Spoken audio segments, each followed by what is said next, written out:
안녕하세요. 오늘 여러분과 함께 좀 깊이 살펴볼 이야기가 있는데요. 바로 이재용 삼성전자 회장 관련 소식입니다. 9년간 이어진 긴 법정 다툼, 이게 드디어 마무리가 됐다고 하죠. 네, 맞습니다. 대법원에서 최종적으로 무죄 판결이 확정된 건데요. 그렇죠. 2017년 국정농단 사태부터 시작된 이른바 사법 리스크, 이게 완전히 해소되면서 이제 삼성의 미래, 뉴 삼성에 대한 기대감이 커지고 있습니다. 저희가 가지고 있는 자료들 바탕으로 해서 이번 판결의 핵심 내용, 그리고 그 의미, 또 앞으로의 전망까지 좀 깊이 파헤쳐 보겠습니다. 자, 그럼 한번 시작해 볼까요? 네, 핵심은 그거죠. 대법원이 이제 자본시장법 위반 또 업무상 배임 이런 혐의들에 대해서 증거 부족을 이유로 검찰 상고를 기각하고 원심의 무죄 판결을 확정했다는 겁니다. 그러니까 2015년 제일모직 삼성물산 합병 그리고 삼성바이오로직스 회계 처리 이 부분에 이제 법적인 문제가 없었다.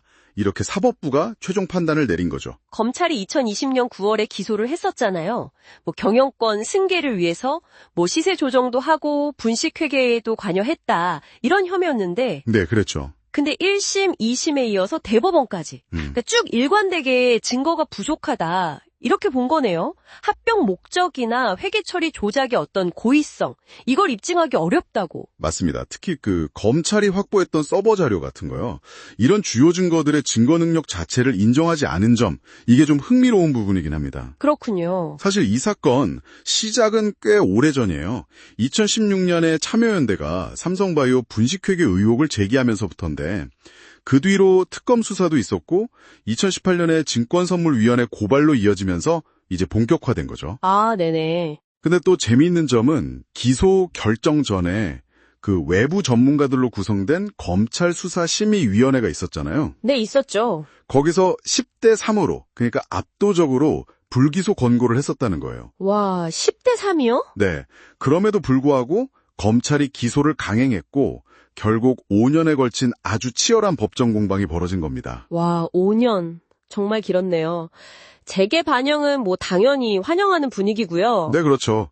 경총 같은 데서는 바로 성명 내고 AI나 반도체 이런 첨단 기술 경쟁이 치열한데 여기서 삼성 역할이 중요하다. 이런 얘기하면서 이제 강력한 리더십으로 투자랑 혁신에 힘써달라. 이런 기대감을 나타냈습니다. 실제 주가도 좀 반응을 했죠. 네, 맞아요. 판결 직후에 삼성전자 주가가 한 1.7% 올랐어요. 시장도 일단 이 불확실성이 해소된 걸 긍정적으로 본다는 신호겠죠. 그렇습니다. 이번 판결로 이 회장은 경영 활동에 있어서 그동안 족쇄처럼 작용했던 제약에서 좀 벗어나게 된 거죠. 네. 특히 이제 대규모 투자나 M&A 같은 중대한 의사결정에서 훨씬 자유롭고 어쩌면 더 과감한 행보를 보일 가능성이 커졌다고 봐야 합니다. 그게 바로 뉴 삼성으로 가는 길을 좀 더 빠르게 열어줄 수 있다 이런 말씀이시군요. 네, 그 동력이 될 수 있을 겁니다.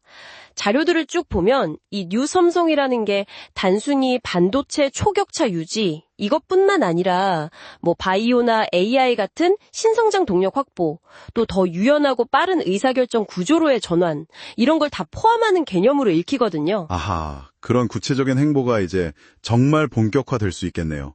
근데 한편으로는 국민연금이 제기했던 손해배상 소송, 여기에는 좀 어떤 영향이 있을까요? 그거 좋은 질문인데요. 이번에 법원이 이 회장의 배임 혐의를 인정하지 않았잖아요. 네. 그렇기 때문에 국민연금이 입었다고 주장하는 손해액 산정에도 영향을 줄 수 있다. 이런 관측이 나오고 있습니다. 그러니까 국민연금 측 주장의 근거가 좀 약해질 수도 있다? 네, 그럴 가능성이 있는 거죠.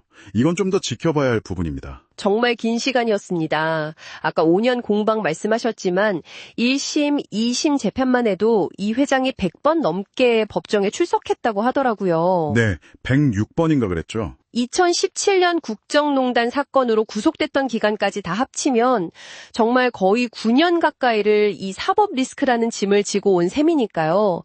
그 무게가 상당했을 겁니다. 네, 변호인단도 합병이랑 회계 처리가 적법했다는 점이 명백히 확인됐다. 이런 입장을 밝히기도 했고요. 그렇죠. 맞습니다.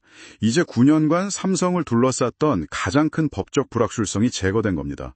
이제 이재용 회장과 삼성은 온전히 미래 전략, 그러니까 말씀드린 뉴 삼성 비전 실현에 집중할 수 있는 어떤 환경을 맞이했다고 볼 수 있겠죠.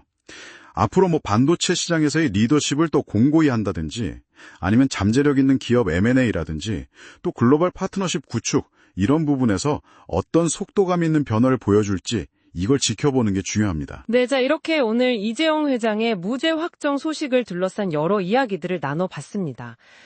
한국 경제에서 사실 삼성이 차지하는 위치를 생각하면 이번 판결이 단순히 한 기업 총수의 법적 문제 해결을 넘어서는 좀 더 큰 의미를 갖는다고 볼 수 있겠는데요. 여기서 이제 한 걸음 더 나아가서 이런 질문을 던져볼 수 있을 것 같아요.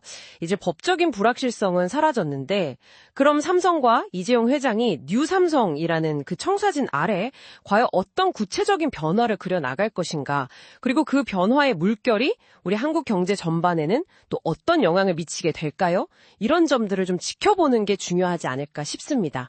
이 질문을 여러분께 남기면서 오늘 이야기는 여기서 마무리하겠습니다.